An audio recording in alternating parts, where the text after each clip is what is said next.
What's the meaning of cagoule?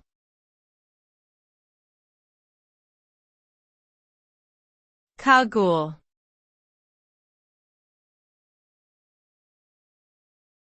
Cagoule.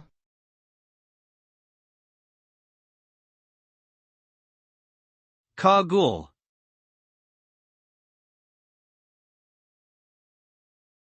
Cagoule.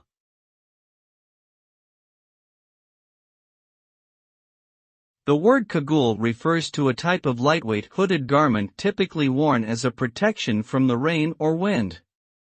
It is sometimes also used as a synonym for a balaclava, a type of head covering that leaves only the eyes and mouth exposed.